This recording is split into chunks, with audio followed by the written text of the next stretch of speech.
Cuando las naciones desarrolladas, inmensamente ricas, decidan cooperar realmente con los países africanos y otros del mundo en la lucha contra el SIDA, necesitarán profesionales como los del contingente Henry Reed.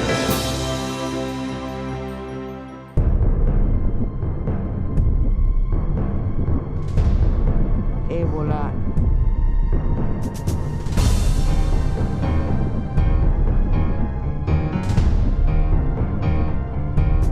El gobierno cubano, como lo ha hecho siempre en estos 55 años de revolución, ha decidido participar en este esfuerzo bajo la conducción de la Organización Mundial de la Salud para enfrentar la dramática situación que hoy se tiene en África Occidental. Es la primera declaración oficial de ayuda masiva a esos países de personal médico. ¿Ve? Que mucha gente nos llamó y nos dijo, ustedes están locos, los están mandando a una muerte. Los cubanos no saben de ese tratamiento. Los cubanos nunca se han enfrentado a eso. Digo, pero los vamos a preparar. Y los preparamos.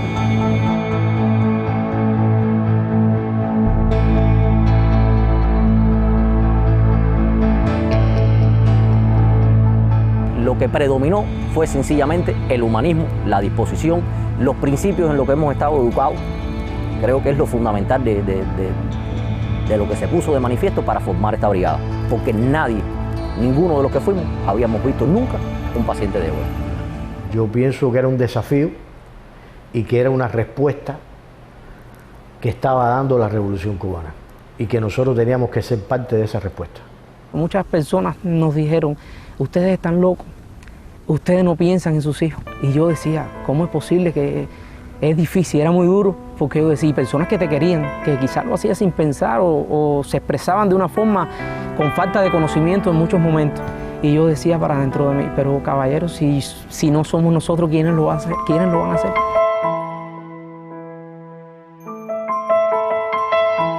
Y me dijo, mamá, me ha llamado para cumplir la misión del ébola. Y me pregunta, ¿qué tú crees? Y yo le dije, bueno, mi amor, la decisión es tuya y lo que tú digas, yo te apoyo. Mi mamá es una persona espectacular.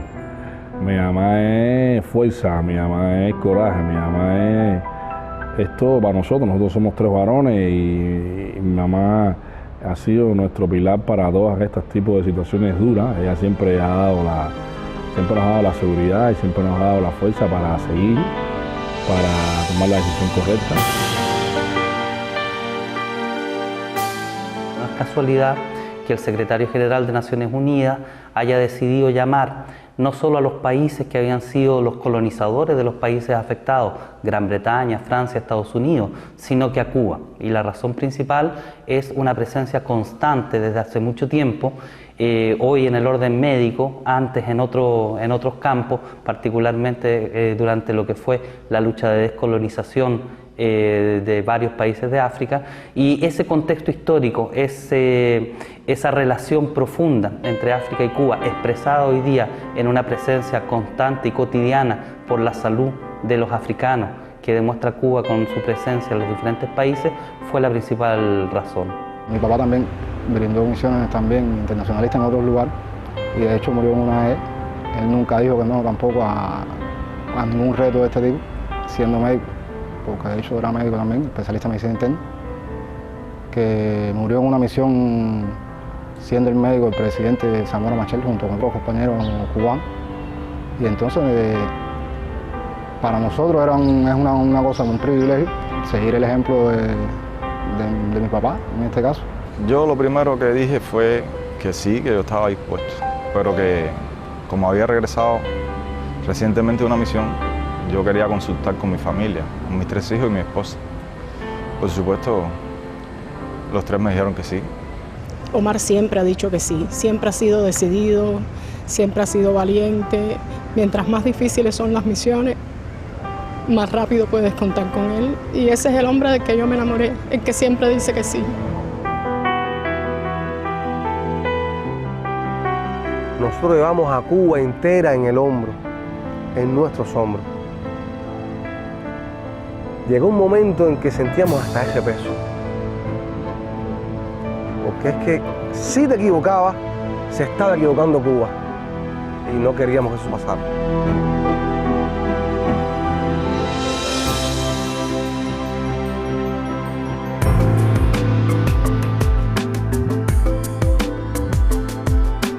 Fuimos el grupo avanzado y teníamos apenas 10 días para preparar las condiciones para recibir a los 165, mejor dicho, a los 162 compañeros que compondrían junto con nosotros tres el total de la brigada.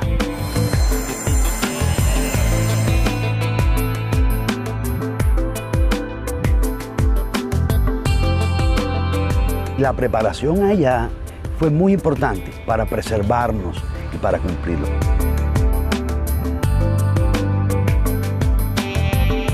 La frase siempre fue que íbamos a comenzar a trabajar cuando estuviéramos preparados, no había apuro.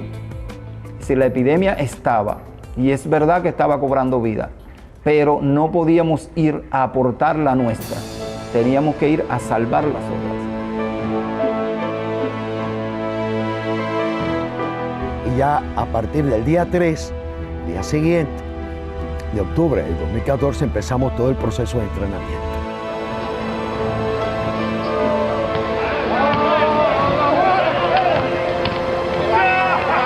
El entrenamiento fue fundamental por eso, porque te fue dando confianza y ya cuando llegamos allá volvieron de nuevo y reforzaron el entrenamiento. Ya nosotros estábamos más tranquilos. Al principio cuando yo me veía con el traje ese y la sofocación que te da, decía que no voy a aguantar. No voy a aguantar, pero por dentro me decía, si yo le digo a mi padre que yo me rajé, él no me lo va a perdonar. Estamos preparando el área de descanso. Dentro del área verde hay un área de descanso. Esta área está particularizada e individualizada para el grupo de médicos y enfermeros cubanos. Y estamos creando todas las condiciones óptimas para que cuando los compañeros salgan del área roja tengan un área donde puedan descansar y a su vez también nos sirva para llevar toda la información estadística del trabajo que vamos realizando en cada uno de los equipos de trabajo.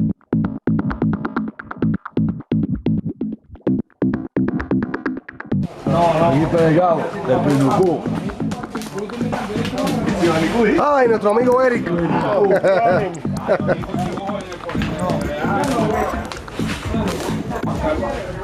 José Saavedra Pacheco, médico y electricista, Camagüey. Pepe. Y Santiago, médico, Santiago de Cuba.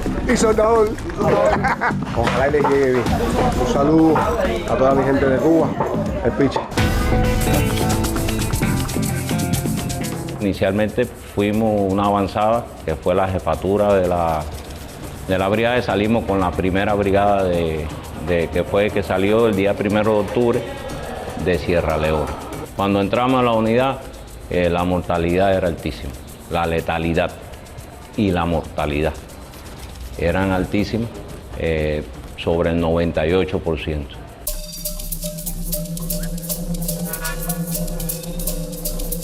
Esa es la situación que yo veo, la que percibo en cuanto me bajo del aeropuerto y comienzo a caminar hacia el centro de la ciudad.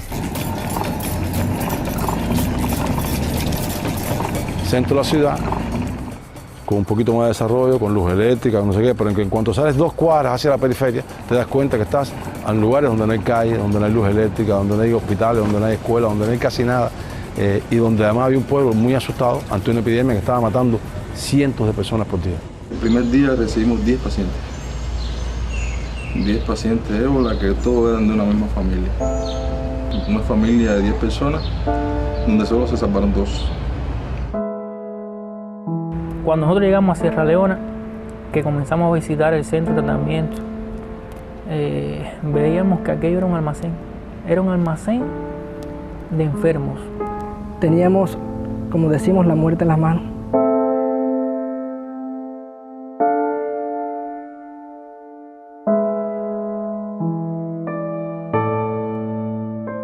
muy triste fue ver una familia completa morir.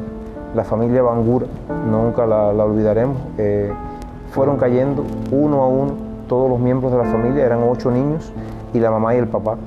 Los últimos que ingresaron a la sala fue la madre con 3 de los niños y eran todos positivos a ébola. Eran los primeros días donde la mortalidad era muy alta y ya acudieron muy tarde al centro de aislamiento y irremediablemente fallecieron.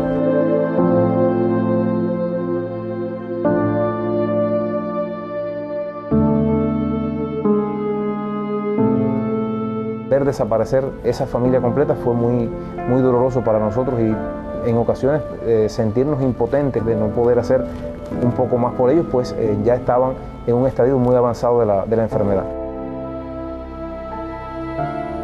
Cuando tú te pones a pensar en un paciente con ébola, que está no en la fase prodrómica esta, sino ya en la fase gastrointestinal, un paciente con ébola tiene 10, 15, 20, 30 diarrea en una hora, tiene 10, 15, 20 vómitos. Es un paciente que está, como se dice, destilando el virus por la piel, por todos los fluidos. Es un paciente extremadamente contagioso y es un paciente extremadamente grave. Y eso lo vivíamos todos los días. Al principio solo dábamos pastillas, un poquito de sales de rehidratación, pero sabíamos que esa no era la solución, porque los pacientes estaban muy deshidratados. El estado de salud era muy grave y sabíamos que con ese tipo de tratamientos ellos no iban a resolver el problema. ¿Cómo vas a salvar una vida si no la tocas, si no sabes lo que siente el paciente? Porque hablar a distancia de 2 metros de distancia, como decía, no, se tiene que estar 1 metro y pico o 2 metros de distancia el paciente. No, eso no era creíble. Algunas veces solicitamos medicamentos y nos decían expresiones como esa: ¿para qué vas a administrar eso? ¿Para qué vas a buscar eso si el paciente está? Y nosotros, la argumentación era: está vivo, lleva ese tratamiento y ese es el que le vamos a poner. Y nos propusimos, varias personas, que era hora de no ver morir las personas sin hacer nada, porque los cubanos no estamos adaptados a eso, a que los pacientes se nos mueran y nosotros no poder hacer un poquito más.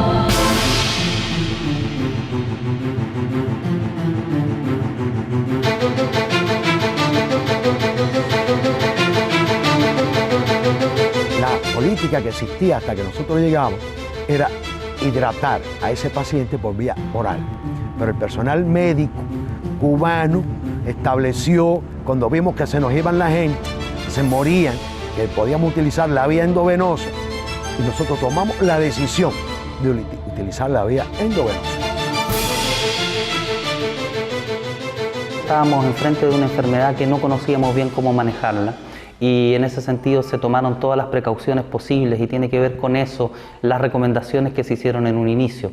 Ahora, en la medida en que se va tratando la enfermedad, en que se van manejando los casos, en que se van salvando las vidas, ¿no es cierto?, aparecen diferentes formas de tratamiento y de manejo de los pacientes.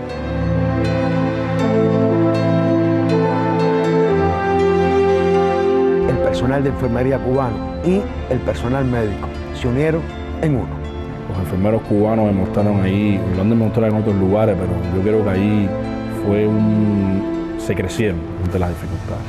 Hacíamos gala de la experiencia de los años de trabajo y canalizábamos la vena, pero en condiciones difíciles. Imagínate, sin iluminación, arrodillado. Con aquellos trajes que poco a poco, a medida que va pasando el tiempo, te vas debilitando por la pérdida de líquido tan grande que tienes. El paciente con colchón en el suelo, con la careta casi humedecida por el sudor, 3 pares de guantes. Repito, a temperatura de 40 grados. Con una lamparita que tu pareja te alumbraba. Pero así tenías que estar adentro. Así tenías que atender a los pacientes, así tenías que bañarlo, así tenías que darle la comida, así tenías que cambiarle el suero. Porque el objetivo era salvar a ese ser humano. Porque el objetivo era salvar la humanidad. Y así trabajábamos, así cumplíamos y así salvábamos vidas. Miedo sentimos, miedo sintió todo el mundo, pero creo que todo el mundo supo sobreponerse a ese sentimiento. Decirte que yo soy mis compañeros en el ébola, en Sierra Leona, no hubiera sido nadie. cuando usted ve a la hora del vestido, es difícil. Pero a mí se me cayó los espejuelos. Cuando me fui a retirar la máscara, que se retira hacia atrás, con ello arrastré los espejuelos. Alex Castañeda, que está en el equipo mío de guardia, me dijo, caballero, no los toques, déjalo ahí. Ya, déjalo ahí, déjalo ahí, déjalo ahí. Que lo tienes ahí, los espejuelos están ahí adentro. ¿Ya lo sacaron? Pásale la mano, vamos, pásale la mano por el cristal y todo eso, sin miedo. Ahí. Eso es cloro puro. Y ahí no queda nada. Ahí siempre, antes de entrar, después que nos vestíamos, se tomaba 1 o 2 minutos para tomarnos todo de las manos, de cualquier lugar que fuésemos, y alguien del grupo se elegía en ese momento, debía decir unas palabras, o sea, un rezo, rezar, en ese momento todos con la cabeza baja, agarrados de las manos. Y entonces, bueno, en ese momento mi familia, no sé, no es una familia donde se tienen ese tipo de costumbres y yo en realidad no sé cómo se reza. Sí respeto mucho todo eso. Y entonces yo aprovechaba ese momento tan importante para todos y lo que hacía era recordar a mi familia, principalmente a mi niño. En ese momento siempre y me ponía a hablar con él. Yo le decía que lo quería, que lo que hacía lo hacía por ellos, que ese era mi trabajo y que bueno, que yo trataba de hacer lo mejor posible y que iba a regresar vivo, que iba a cuidarme y así.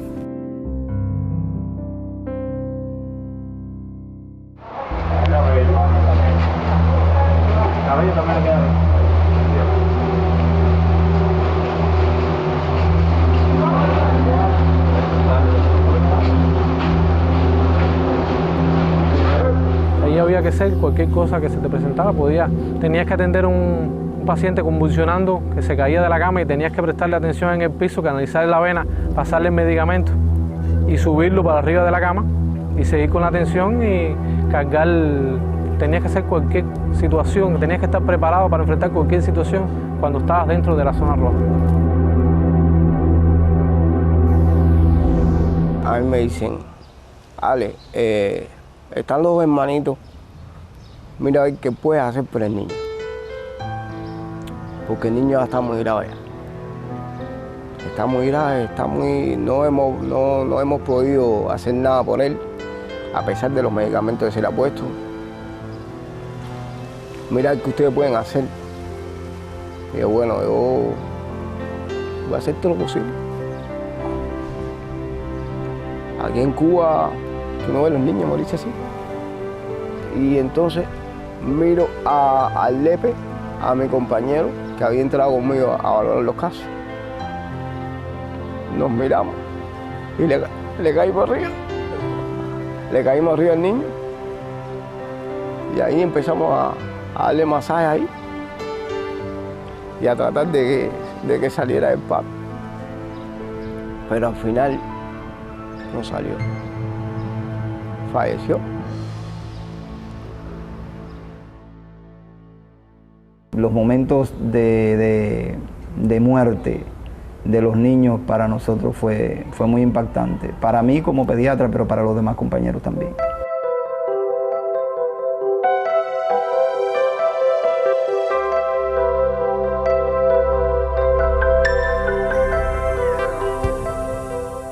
Recuerdo un día que llegaron 4 niños que nos decían que venían críticos y fuimos a recibirlos. Cuando los recibimos, uno de ellos ya había fallecido.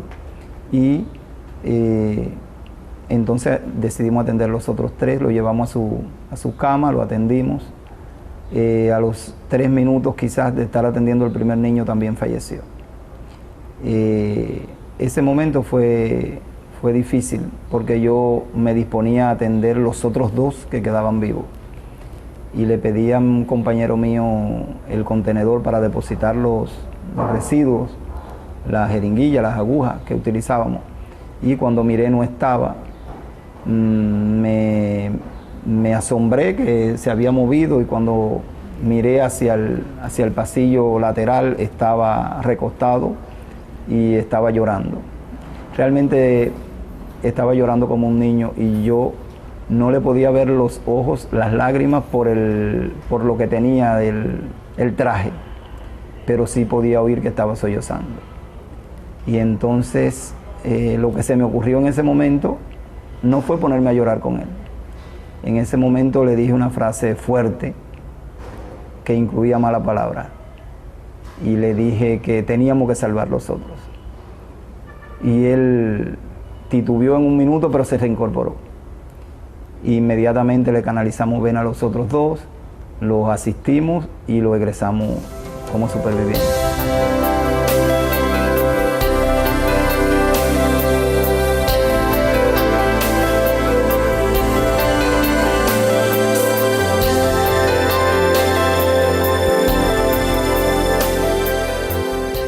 A veces es más forky, un caso, 2 casos, 0 casos, y de pronto 15, 20 casos. ¿Por qué? Porque fueron asociados a enterramientos clandestinos de enfermos de ébola, que incluso después de haberse hecho el enterramiento sanitario, las familias y los miembros de su secta, a la cual algunos de ellos pertenecían, sacaban el cadáver y le hacían el rito, que el cual era enjuagar el cuerpo, lavarlo y con esa misma agua ellos santificarse o tocarse. Y ahí venían los grandes brotes.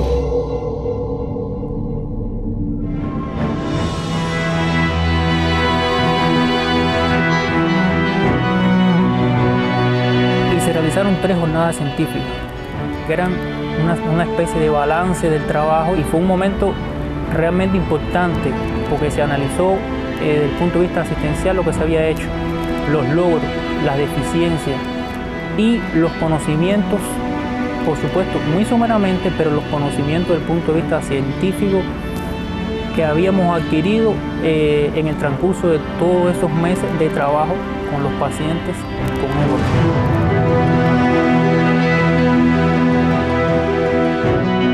El Vichy Vigil fue uno de los momentos tensos que tuvimos en Sierra Leona. Y esto ocurrió a los muy pocos días, alrededor del 5 de octubre, acababa de llegar la brigada, habíamos hecho las coordinaciones y tuvimos un colaborador que presentó una apendicitis.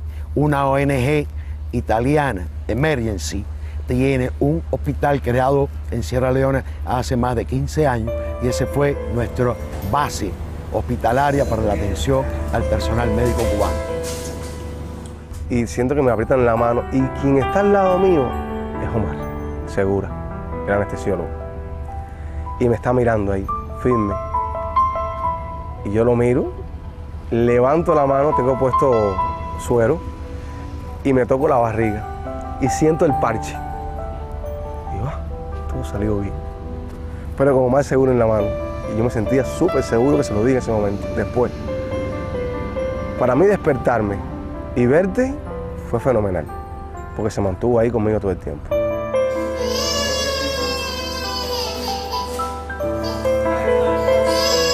¿Y ahí cómo te sientes? Fue entero. En la recuperación me vino eso a la mente, pero dije no. Con punto, sin punto, con una venda, con una gasa, yo tengo que entrar a la zona roja, yo tengo que ver lo que es trabajar en el área roja.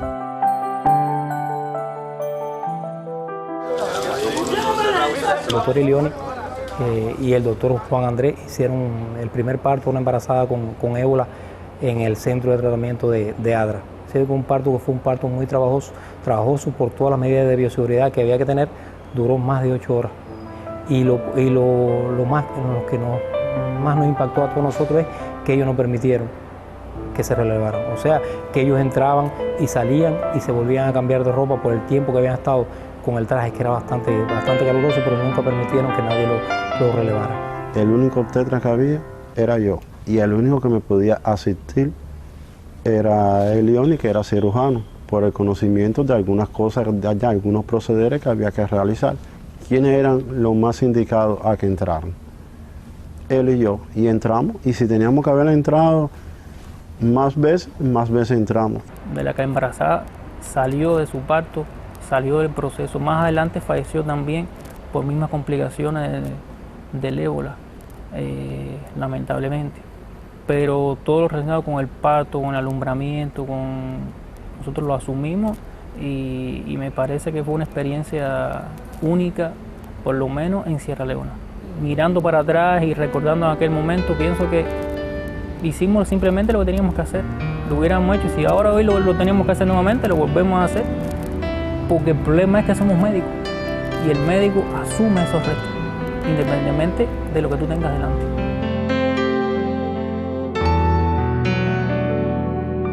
Los niños estaban en una sala de aislamiento, en condiciones primarias, nada parecido a una sala de pediatría de cualquier hospital pediátrico, valga la redundancia, de nuestro país.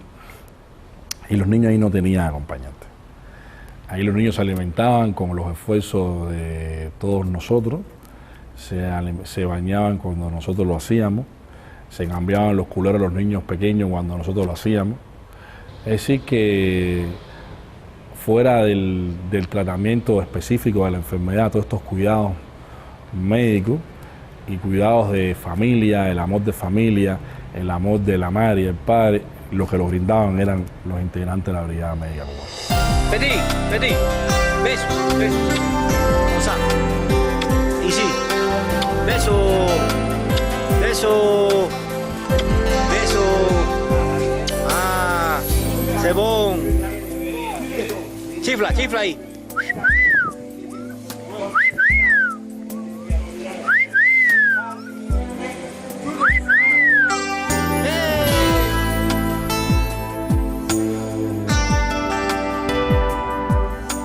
La mano del hombre, cuando está presente, el sentimiento del hombre, la voluntad del hombre, el amor a la vida, como realmente lo hemos mostrado los cubanos donde quiera que hemos estado en los 66 países cumpliendo una misión. Realmente cuando eso está presente, yo creo que las enfermedades piden permiso para entrar. Rata es uno de nuestros ex pacientes aquí del centro, que en estos momentos se encuentra trabajando con nosotros en el centro. Un enfermo con el que no se contó nunca. Y sin embargo, míralo aquí, prácticamente ya estuvo entregado a la muerte. Pero sin embargo está con nosotros compartiendo este momento, Riquito. Tú tienes un paciente con ébola bailando, ya casi en la fase recuperativa, ¿no? Pero estando ingresado todavía en el área roja.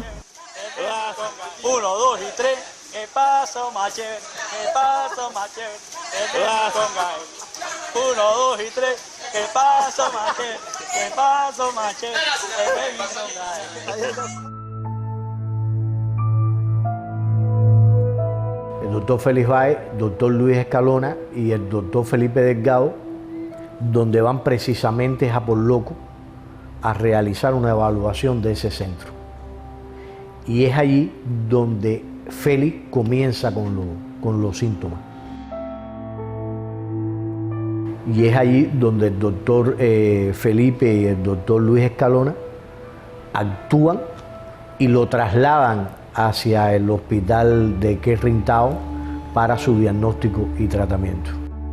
Y ese día por la mañana que a Félix lo van a trasladar para Ginebra, salimos José Recarey, el otro licenciado y yo, llamamos a Félix y Félix nos dice con estas palabras, creo que siempre lo digo, a José Recarey y a mí me dicen, oye, yo regreso a pasar el 31 de diciembre aquí con ustedes. No regresó el 31 de diciembre, pero Félix regresó a Sierra Leona y terminó la misión con nosotros.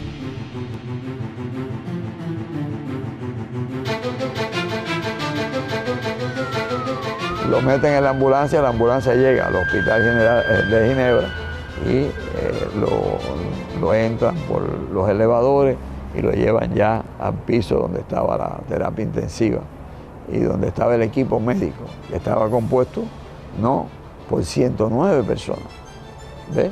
Entre médicos y enfermeras, dirigido por el profesor Jerón Pullín y además por el doctor Kaiser, gente que además era el primer caso, que allí se recibía de ébola. Ver un cubano allá tan lejos era un apoyo, aunque no podía tocar, pero podía hablar con él. Y un cubano de la talla del profesor José Pérez, para uno le da una sensación de seguridad tremenda. Me sentía el hombre más importante del mundo. Cuando habían mandado al doctor José Pérez desde Cuba a volar hasta Ginebra para encargarse de mi atención, para mí eso era una atención privilegiada. Y realmente dentro de mi enfermedad me sentí feliz.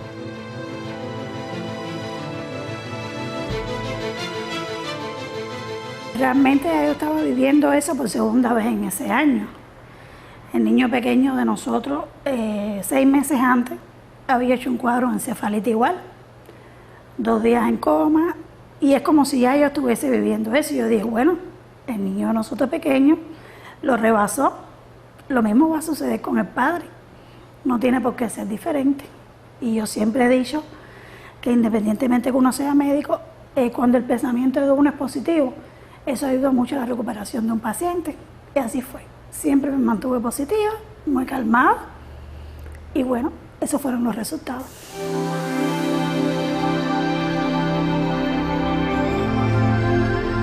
Aproximadamente los 3 días de estar muy grave, una buena mañana me desperté y me reconocí que estaba bien. Y decía, bueno, parece que ya la tormenta pasó. Le agradezco eso al personal suizo, que se portó, me cuidó de forma admirable, hubo un contacto físico estrecho, hubo mucho cariño, hubo mucho amor, y eso influyó en la recuperación, porque indudablemente los pensamientos positivos, la amabilidad, la afabilidad, el trato que utilizaba el paciente influye en la recuperación del paciente. También hay que agradecer a la Organización Mundial de la Salud, que corrió con todos los gastos. Y la directora de la Organización Mundial de la Salud, la doctora Margaret Chan, decidió e indicó que se podía trasladar y que fuera para el Hospital de Ginebra. Y así mismo fue, el Hospital de Ginebra lo aceptó y se prepararon todas las condiciones, así salió de esa manera. Y después el mundo estuvo alrededor de la vigilancia, que es lo que pasaba con Félix.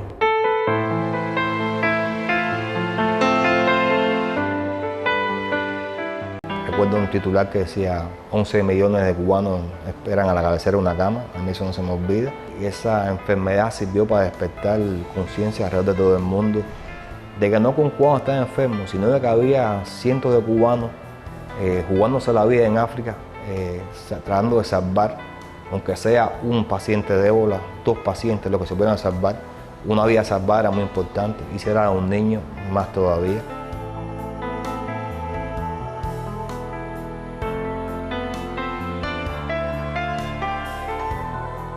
Esos pacientes que sobrevivían, nosotros teníamos un árbol de la vida. Ahí se amarraban las tiritas de los fallecidos con una tirita negra y de los sobrevivientes con tiritas de varios colores. Fue una forma de demostrar de que, lo dije anteriormente, de que lo más importante es la vida.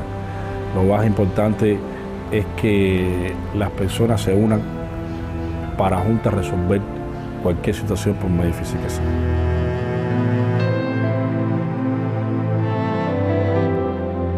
El momento más complicado, también tenso que tuvimos, fue la enfermedad brusca de nuestro compañero, licenciado en enfermería, Reinaldo Villafranca Antiguo, que falleció de malaria cerebral fulminante en el transcurso de unas 24 horas, lo cual también fue un duro golpe para toda la brigada médica, para todos nuestros compañeros, y fue lamentable.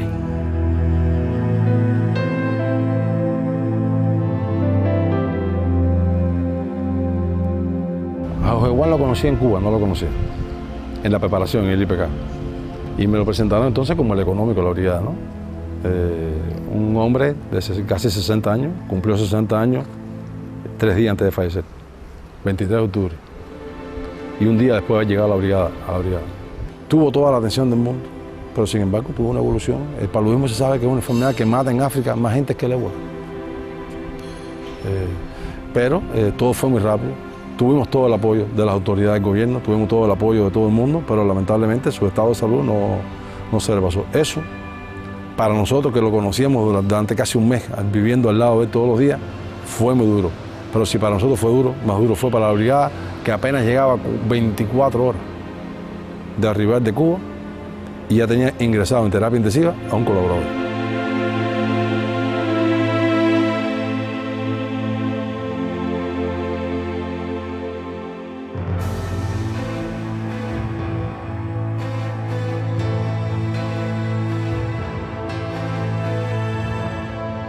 Lo que significó para mí estos renglones, saber que mi madre, en nombre de los familiares los 5, en nombre de los 5 personalmente, le pudo transmitir esto antes que saliera y que ellos se la llevaran.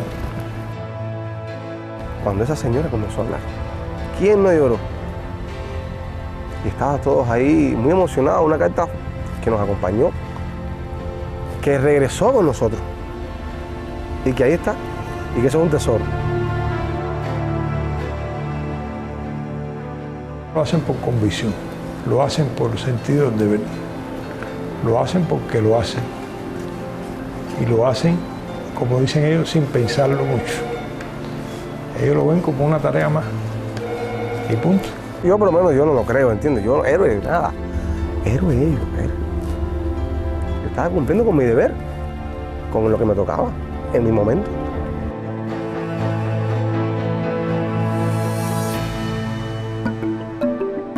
Estamos el 31 de diciembre en Sierra Leona. Bastante bien, estamos aquí en familia, todos los cubanos. Primero, estamos un poco tristes porque estamos lejos de la familia, pero estamos contentos porque estamos cumpliendo con el deber. Estamos aquí en la primera trinchera de la lucha contra el ébola y todos nosotros aquí somos una gran familia. Que Cuba se preocupe, que nosotros vamos a llegar sanos y sanos a la patria y con la misión cumplida.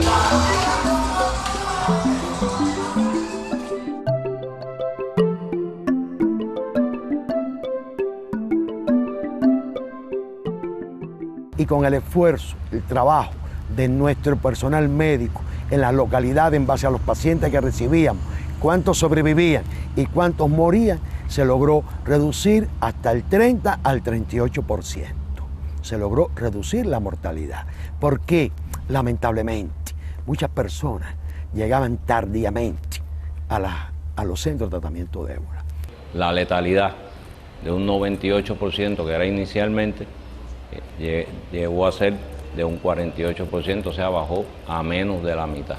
En el final, en la cola de la epidemia, el presidente le pidió a la autoridad cubana, a la autoridad de la Organización Mundial de la Salud, que nos quedáramos un mes y nos quedamos. Y regresamos un mes después de lo previsto hasta dejar en nuestro centro de ébola 0 pacientes ingresados.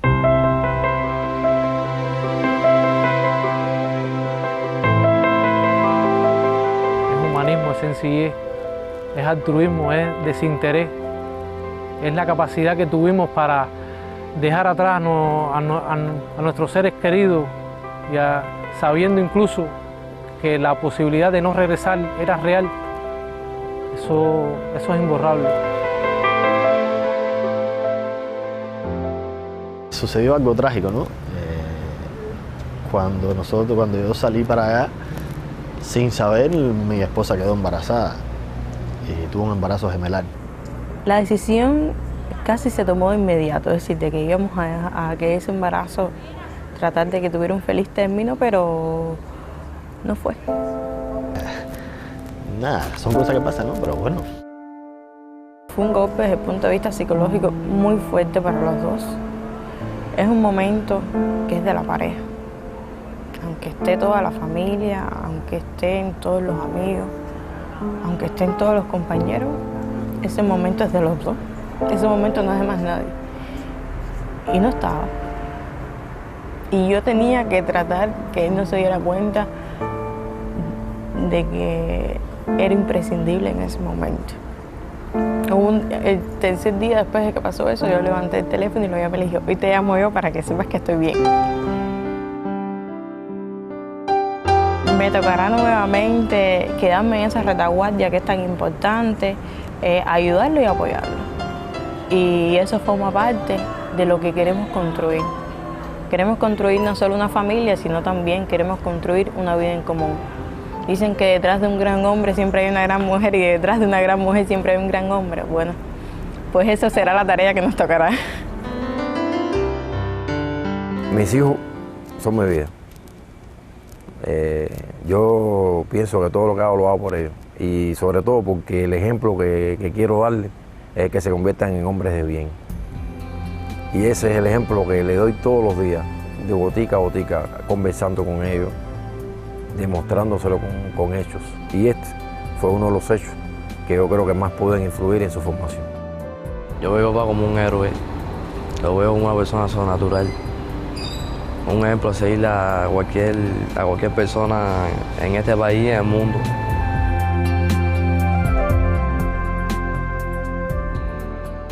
Cuando salí de Cuba sabía que no iba a ver a mi papá. Mi papá estaba prácticamente con una enfermedad terminal y en muy mal estado. Lo único que te puedo decir es que me decía por teléfono, me dijo, acuérdate que lo que empieza tiene que terminarlo. Me lo repitió varias veces y me decía, y yo sé que no voy a verte.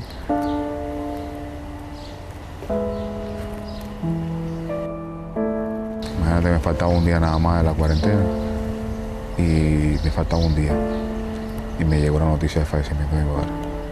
Y sabía que no podía salir de la cuarentena porque era una cosa, por la epidemia, por todo lo que había pasado, no podía salir de la cuarentena. Me faltaba un día nada más y fue cuando me llegó la noticia de mi familia que había fallecido mi papá.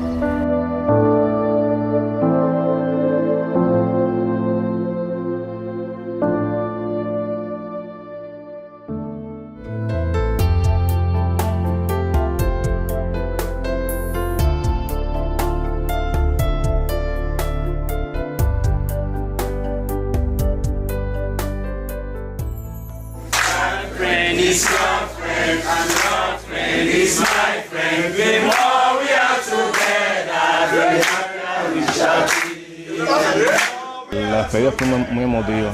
Ellos sorpresivamente despidiéndose de nosotros, pero no era dinero, no era cosas materiales, eran ellos.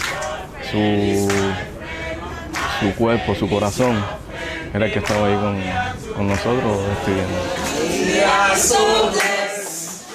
Our souls are found rest. Oh, Cubans, we give you thanks.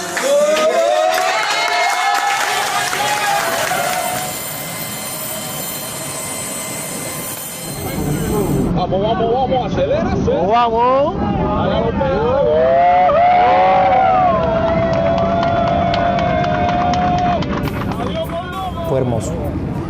Fue hermoso porque nunca uno había añorado tanto la tierra como ese día. No te puedo explicar cómo es ese momento que ya habla el capitán, por favor, ajustarse cinturones que vamos a... Ay, mira, eso es una cosa bonita.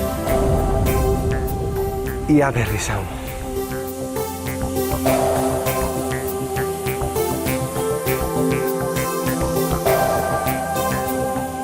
Con Fidel y Raúl, regresamos. ¡Viva Cuba! ¡Viva Cuba!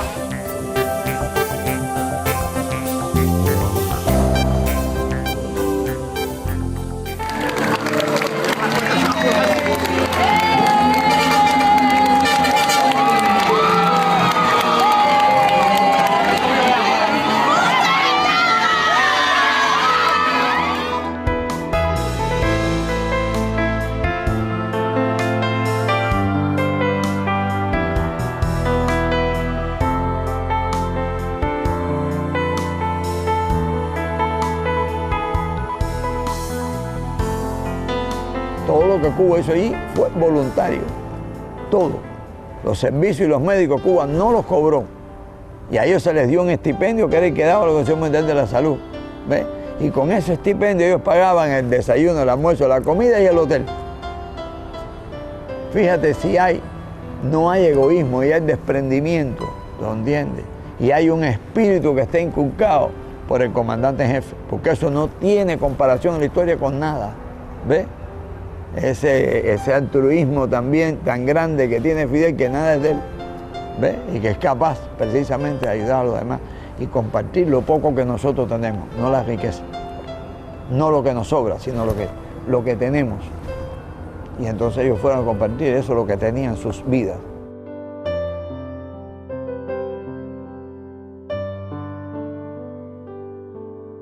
Yo diría que es la expresión de la solidaridad que la revolución le inculca a los médicos y a los ciudadanos cubanos, hoy día expresada en lo que fue la crisis del ébola, mañana en lo que vendrá en cualquier parte del mundo, anteayer con el terremoto del Ecuador y así. Siempre hemos estado recibiendo con mucha admiración y con la generosidad de la colaboración cubana en el campo de la medicina y en otros tantos campos que han ayudado al desarrollo del ser humano en esta región y en otras regiones del mundo.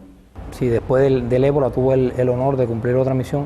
Esta misión fue en la isla de Fiyi, o sea, una isla que queda arriba de Australia en el Océano Pacífico, y fue por un pedido que hizo este país a raíz de un ciclón que pasó por una de las 6 islas que que componen este país. Cuando regreso de Sierra Leona, habíamos planificado mi esposa y yo en cumplir una misión juntos.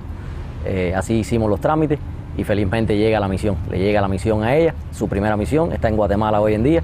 Y ya prácticamente cuando yo estaba para salir, también para encontrarme con ella allá, ocurre el terremoto en Ecuador. Y con muy poco tiempo para decidir, me llaman a las 2 de la tarde, soy miembro de la Henry Reef, como te he explicado anteriormente. A las 2 de la tarde me piden la disposición y mira, no lo pensé. La disposición fue inmediata, irme para Ecuador, el terremoto, a salvar vidas y en el futuro espero encontrarme con ella en Guatemala. Recuerdo que cuando me contagié con el ébola, existía en el mundo la visión de que, o existe, ¿no? Porque es cierto, de que se puede transmitir por vía sexual, porque el virus es capaz de alojarse en las gónadas del hombre y transmitirse por el semen. Y eso fue una cosa que estuvimos conversando mucho tiempo el doctor Gerón y el doctor José Pérez, por la posibilidad de que pudiera transmitirlo, que era una bomba biológica. Dentro de mi organismo llevaba el germen. Y estuvimos esperando 3 meses, que es lo que estaba escrito o descrito en la literatura, hasta 180 días, después 6 meses. Después no, yo esperé 3 meses más. Pero yo me había hecho 5 pruebas, 5 test en el semen, estando en África, todos habían resultado negativos, por tanto tenía la seguridad plena y la autorización de José Pérez y del doctor Gerón de que sí, que podíamos aumentar mi familia.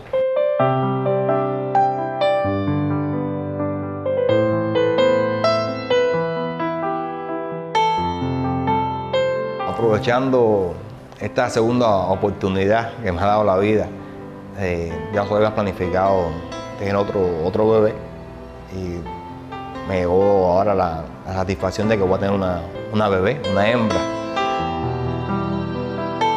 Fue planificado, no fue una decisión arriesgada, no fue una decisión tomada a la ligera, fue bien planificado, bueno, y el resultado lo vamos a ver pronto.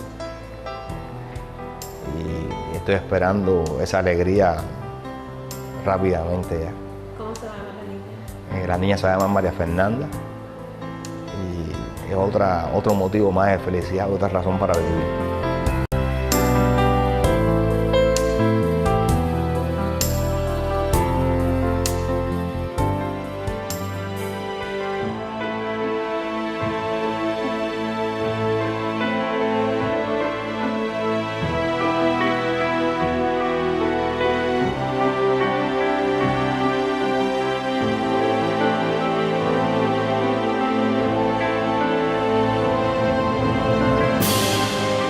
Darle las gracias nuevamente a Cuba, darle nuevamente las gracias a la dirección del gobierno cubano que con tanta decisión y con tanta generosidad puso a disposición lo que siempre ha demostrado Cuba, que es una gran solidaridad, una gran generosidad y una gran valentía en los momentos difíciles.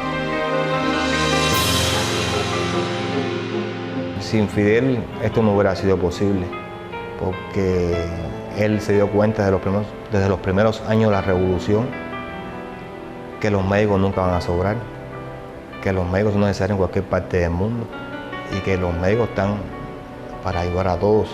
Y Raúl ha sido la continuidad, no podemos ver el uno sin el otro. Son las dos personas en las que creo, en las que me he educado, en las que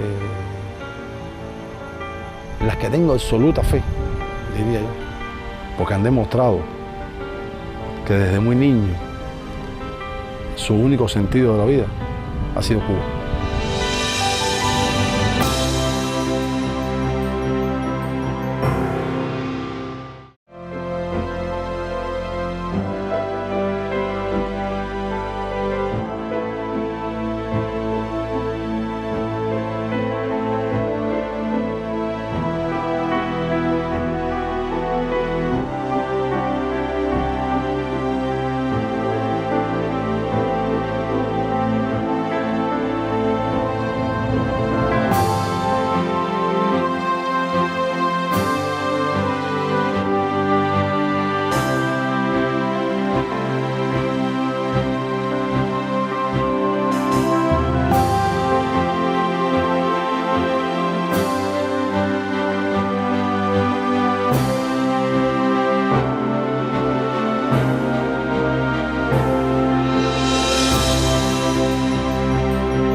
calidad humana que se derrochó ahí fue indudable de todos los compañeros de nuestra brigada y también de parte de los 11 países de la Unión Africana que estuvieron ahí con nosotros, que lucharon dando la vida también por tratar de salvar la mayor cantidad de vidas humanas.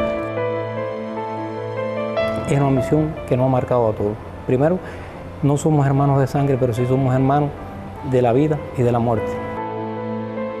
Esa batalla contra el ébola fue una batalla por la vida de la humanidad. En ese momento se puso en manifiesto que la humanidad la salvamos nosotros con nuestras acciones.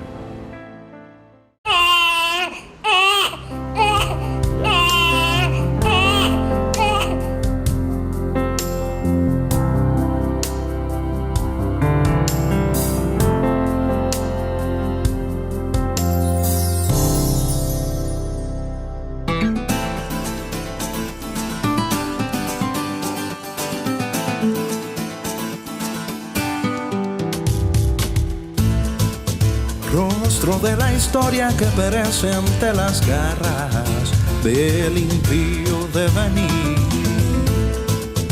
Material humano acantilado en la epopeya de salvar para vivir. Si vuelas a otra tierra por la muerte, que no acabe en mí la suerte de otra vez verte partir. Sé bien que la distancia pega fuerte, pero afuera hay tanta gente que merece un porvenir. Y usarás tus manos para anclar la vida. Otras latitudes claman tus hazañas. Conquistando amaneceres, los vientos de la humanidad agradecen tus quehaceres. Como un sol en la tormenta, como una gota de fe, como una esperanza cierta, como un trazo en el papel. Yeah.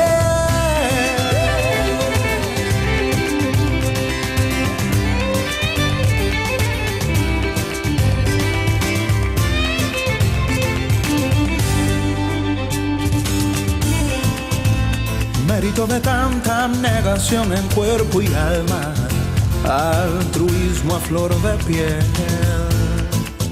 Caravana de hombres y mujeres valerosos, apuntados al deber.